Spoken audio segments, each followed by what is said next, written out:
This episode is sponsored by Aroma 360. So that your home smells better than the girls that he left you for. As an entrepreneur, when opportunities present themselves, you need to be strategic and creative. And you don't just approach a situation that's like, this is a great opportunity for a one-time thing. Turn it into something with longevity. Turn it into something that will literally leverage your brand and your personal growth to new heights.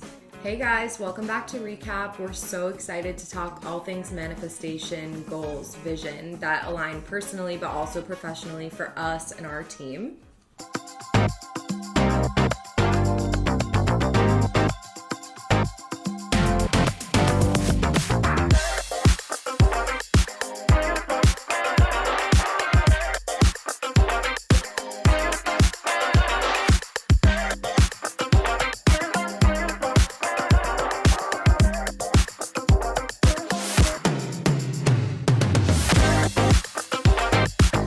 Only right that we talk about all of that because happy 2025 again, guys. Woo! 2024 was so transformative for us. There were so many things happening, not just RECA wise, but also personally. I mean, we ran a freaking marathon. Yeah. So here we are, and just want to get into manifestation, goals, vision for 2025, and track it together. Yeah, I think that talking about the power of manifestation is really important. I think that there has to be a really spiritual side of you as an entrepreneur, just to make sure that you're always aligned with yourself mentally, but also connected with your team and that you share the same vision. 100%. Manifesting is so important. Not just for yourself, like you said, but for your team. Like, everyone has to be on the same page. Everyone needs to know, like, what's the end goal? How are we manifesting this to happen? Totally. So that you can also set the goals to get there. We started thinking about this pretty strongly, I'd say, right in the beginning of Q4 of 2024. Like October. Because we were like, what are we getting prepared for in terms of team structure for 2025? We have a lot of new clients starting. Yeah. But also, what can we kind of curate and hone in on, like, the vision of the whole team to their strengths, to their visions, and how do we accomplish that, like, doing that? Yeah, and it has to be intentional. Like, I mean, guys, it's different when you manifest, like, for your life and you're doing a mood board with friends. Like, that's great and love it. Like, wish all those things happen. And honestly, when we did that last year, they did. Yeah. But for a business, it takes a little bit more than that. And there's a lot more, like, thought process in it, too. So I guess... Planning. Yeah. We started by kind of setting a meeting with our whole team and introducing the idea, telling them that, you know, this is kind of where we want to be in a couple of years, and, like, how do you guys envision this to start taking place and start happening within the next 6-8 months. The vision board project that we did in 2024 with the team was really important too, because we want to grow everyone's personal strengths. Yes. We also want to grow presentation skills, communication skills, get them to focus a little bit more on where they can personally expand and maybe where they want to focus more within the agency. So I think the biggest thing that we saw was there was a common theme of people wanting to spread into influencer marketing, brand partnerships. We saw a lot of influencer marketing. I kind of wanted to run away. We were both a little traumatized when we saw that. I think from the team sense, it's like a glamour aspect. Yeah. Like, it's a fun, sexy thing to work on. But we actually started the agency doing influencer management and brand partnership, like collaboration management, deals, sponsorships.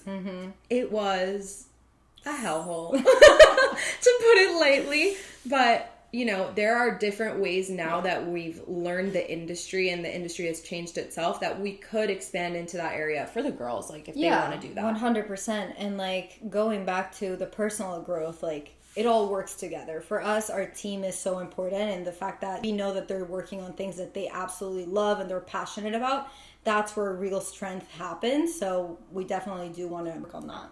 I think we were a little bit surprised too by some of the girls' vision boards, because we didn't even know that they were interested in expanding into, like, web design and development.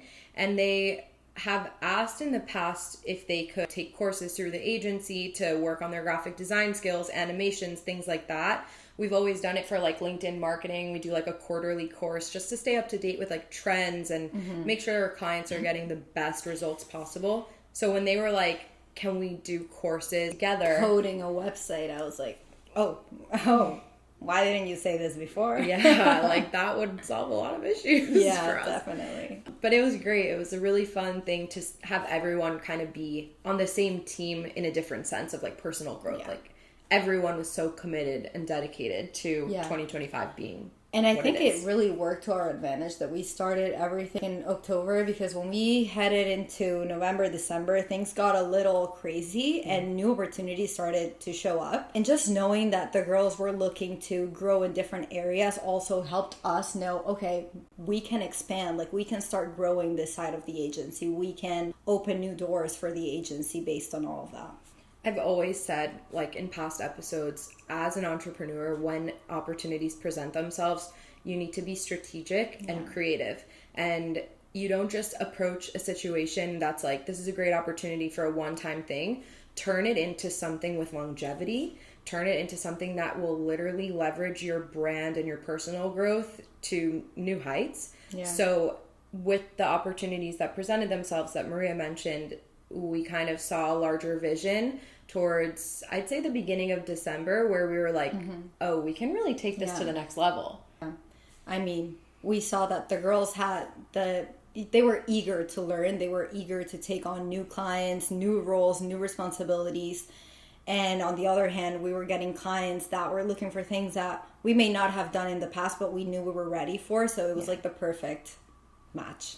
And Maria said that there's like a lot of personal stuff that was going on in the end of December. So that goes to like, there's never a right time. Never. And this goes back to when we started the agency. There's never a right time to take the leap, like leave your full-time job. Yeah. With growing into a new branch, there's a lot of risk with that. And you just gotta take the leap. You just gotta do it. Like you just gotta believe in yourself and go for it. With a lot of the new opportunities that we were mentioning, some of that was new retainer clients, and we kind of pride ourselves on being a boutique agency, so we never want to overwhelm the books with too many accounts. The teams have a perfect amount to handle, everything's distributed evenly, but also with growth comes more volume. Yeah. So there is a limit that we're kind of going to reach at one point of how many retainer clients we'll have, but we'll always kind of sub it out for quality clients to replace maybe lower end clients as we scale up. So that's a big part of like making that transition.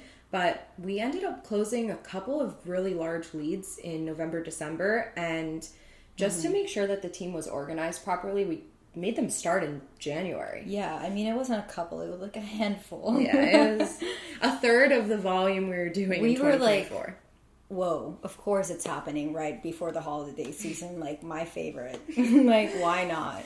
People do like a clean house like at the end of the year. Seriously. And they just bring on new people. So unexpected, but very grateful, of course. We did plan them to start in January, like Izzy said, and why it was this is because closing up everything that happened in 2024 in December is so important for us. It's not just about doing our typical work and clients, but it's a lot about metrics, meeting with them, reviewing what worked this year, what didn't, planning ahead for January, for the first quarter, for campaigns.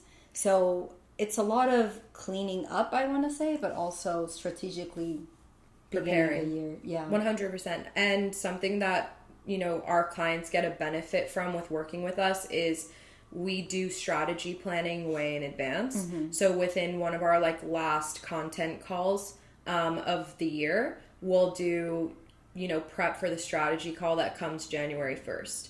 And this is really important because the whole team gets together instead of the typical like account manager and that's it. Like we have graphic designers, brand strategists, marketing strategists on the last call. We go through the KPI and then we review internally after that. How are we presenting the go forward plan in January? So it is like a very busy time for us. Yeah. Pitching, negotiating, and closing. How many deals did we do? 4? Like 5. 5. Yeah. Yeah. That was a whole nother animal we haven't experienced together. And they were all different services. Like, it wasn't all like, oh, they're all doing branding, they're all doing social media. No, we had like a branding client, social media client, marketing 360 client. Like, what was happening? Like, we were, oh my God. We took a breath, a step back, and then taking into account the manifestation board we were preparing and creating, we kind of like restructured again.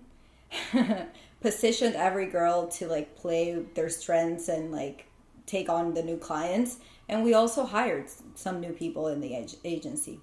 Much needed. I think like restructuring internally is important, and we make the structure of the team really fluid so that we can do this whenever we need to, whether it's we lose a client, we gain 3 clients, like we're doing new service offerings, for the account managers to be able to kind of like reallocate different designers to those accounts and fit things where it's needed so that everyone's evenly distributed, no one's overwhelmed. Like, that has been and will be one of our biggest strengths. Yeah. Totally.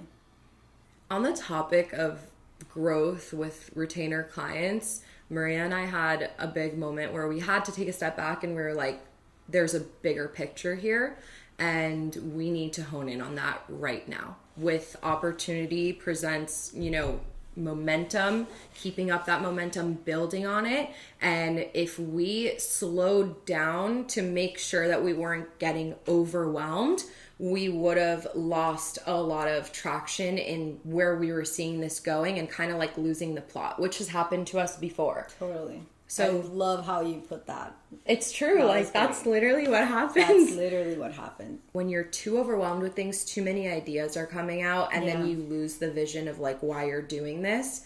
And we had a moment where I think half of it, you and I did a call, and the other half we did just like on WhatsApp. We were just texting, and it was 10 o'clock at night, and we were like, let's take a step back and first of all appreciate what is going on right now with the business. That's like number one. I think we had just signed a client, and Izzy sent me a text saying this happened, like it's a done deal. And then following that text, she sent this massive paragraph just saying, this is what I'm thinking, like this is my vision, how do you feel? And then I was just like, oh my God, I love this. This is great. And just back and forth, started sending ideas, what we were thinking.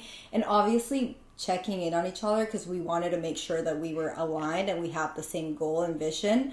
That's a priority always. We have to be on the same page, because for this to work, we both need to want it. Not just want it. There's a side to us that I think a lot of people don't see. We are best friends before anything, but we're also in very different places of our lives. Maria's planning a wedding. It's in a month from now. I can't even imagine the stress and time that takes. And for her to show up every single day and be so on and locked in and dialed in, that is something that she brings to the table every day for the past year. Oh, baby. But it's a really difficult line to walk. Yeah. And as business partners, you just have to be able to recognize there is life, and that will always come first to what 100%. We're doing. 100%. And same from my end. The wedding planning has been crazy, but do you think I could be planning my wedding if I didn't have this bitch? Like, not at all. I don't even know what I would be doing, because like she's picked up for me so many times, and it's just how it has to happen to get to the next level without losing that momentum. Right.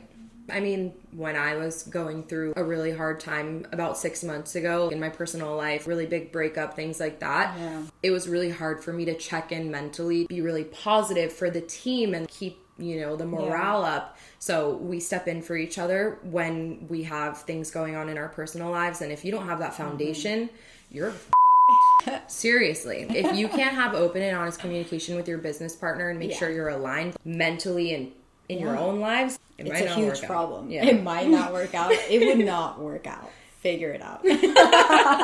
So we checked in with each other. We realized that we had the same vision, same goal. And that's when we were like, wow, we need a plan for something bigger to come from all of these things happening and all the new clients we're getting and all the different services that are popping up. I think we started to realize this is a lot bigger than just the two of us can manage expertise-wise. So we started consulting a lot of really, really amazing people in our lives who can help us with that. We always knew it was going to get out of hand for us. We can only do so much, be in so many meetings. Like, it was starting to get to the point where we had back-to-backs all day, 6 p.m. And then it's like, so now I have all this work that I have to do that I said I would do in all these meetings. And it's 6 p.m. Where do I go from now?